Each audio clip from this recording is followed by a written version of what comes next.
আসসালামু আলাইকুম আফরা ভাইয়ারা কিতা হরুন গো ভালো আছেন নি আপনাদের ভালোবাসাটা না আবারও চইলাইলাম আরেকটা ভিডিও নিয়া কেউ করে এখন বাটি নরম মুড়ি আসেনি ফালাইবাই না ফালাইয়া নরম মুড়ি দিও এত সুন্দর হইরা ফিটা তৈয়ার হইরা নিতে পারবেন আর ফিটাটারে সারা বছর জুড়ে রইদে শুকাইয়া সংরক্ষণ হইরা খাইতে পারবেন আর ফিটাটা উরুবর হলতারে কিন্তু অনেক বেশি ভালো লাগে এই ফিটাটা দেখতে যতটা সুন্দর খাইতে তার চেয়েও বেশি ভালো লাগে।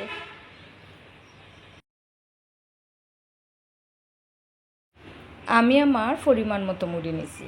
মুড়িটা নরম মুড়ি তো তাই বাজ্যা নিবানি বাজ্যা নিলে ব্লেন্ডার বা পাটায় গুঁড়া হতে বেশি সুবিধা হইব। আর গুঁড়া হইরে লিছি গুঁড়া হওয়ার পরে চাল লইবেন চাল লইলে পরে যে একটা এক্সট্রা দানা আছে সেটা ফেলে দেবেন, তাহলে দেখবেন মুড়ির একটা ব্যাটার তৈরি করতে ফাইন একটা ব্যাটার তৈরি হয়ে যাব। আর এখন আমি চুলাতে চলে দিতেছি, চুলাতে আগুন দিয়ে পাতিলের মধ্যে পানি দিয়ে দিছি। পানিতে অবশ্যই এক চিটা লবণ দিয়ে দিবেন, না হলে সব কথা মিশা দেয়া মুড়ির গুঁড়াটারে দিয়ে দিতেছি। পানিতে কিন্তু বলক চলে আসলে পর মুড়ি গুঁড়াটা দিয়ে দিছি। দিয়ে দেওয়ার পরে একটা নরম খাই তৈরি হইরা নিব। খাইটা কিন্তু নরমভাবে তৈরি হইরা নিবেন, সিরিজেও বইটা কিন্তু ফিটাটা তৈরি করবো। তো এর কারণে খাইটা নরম করা লাগবো।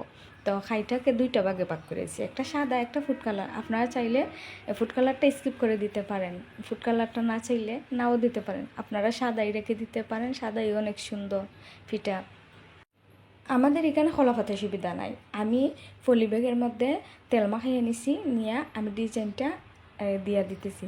ডিজাইনটা এত সহজ গোয়া ফুরা বাইয়ারা যে কেউ দিয়া দিতে পারবেন। সেলাইন ঘুরাইলে কিন্তু এত সুন্দর ফিটা তৈরি হইয়া যায়, এতটা ঝামেলা মনে করবেন না। কাজও করতেছেন আবার ফিটাও বানাইতেছেন, একটা ফিটা বানাই কাজ করবেন, রেই একটা পিঠা বানাবেন, কোনো সমস্যা নেই।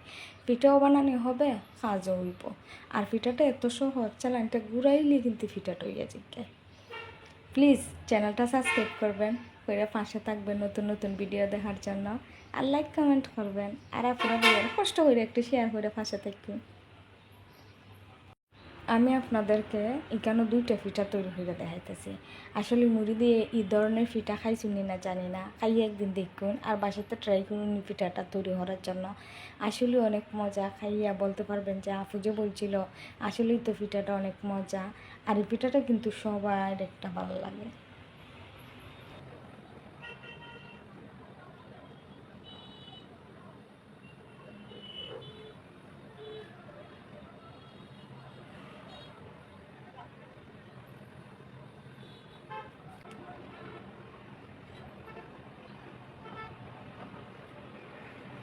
এখন আমার পিঠাটা এখন আমি আট দিয়া সমান করে নিব। এভাবে হাতের মধ্যে একটু তেল লাগিয়ে সমান করে নেবেন, তাহলে দেখতে আরও বেশি ভালো লাগবে, পিঠাটা সুন্দরও লাগবে। তো এভাবেই সমান করে নেবেন, খুবই সহজে এই পিঠাটা তৈরি করে নিতে পারবেন। আর আমি দুইটা পিঠা আপনাদেরকে তৈরি করে দেখাইতেছি যে কতটা সহজে পিঠা তৈরি করা যায়।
চুলার মধ্যে আগুন দিয়ে ফাতিল বসে নিচ্ছে, ফাতিলে পানির মধ্যে বলক চলে আসছে। এখন আমি আমার পিঠাটা দিয়ে দিতেছি সিদ্ধর জন্য। সিদ্ধ দিতে সময় লাগে না, 2-3 সেকেন্ড সময় লাগে। 2-3 সেকেন্ড সময়ের আগেও কিন্তু পিঠাটা সিদ্ধ হয়ে যায়।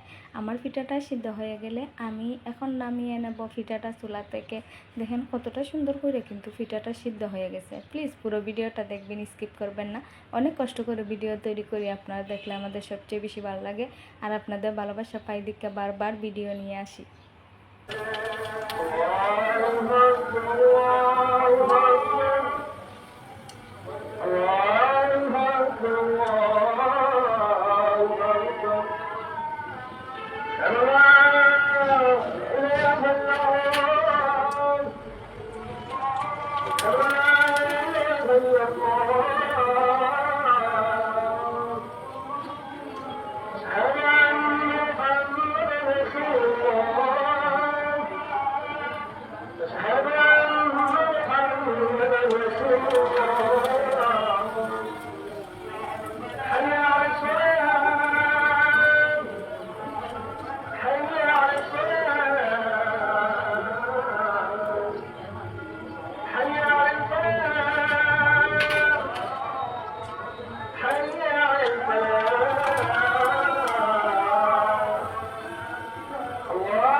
আমি অনেকগুলো পিঠা বাজিয়ে নিচ্ছি। এখন আপনারা সস দিয়া বা কোনো মিষ্টি জাতীয় জিনিস দিয়ে এই পিঠাটা খাইতে পারবেন, খুব ভালো লাগবে। আল্লাহ হাফেজ, আরেকটা ভিডিও নিয়ে আসবো।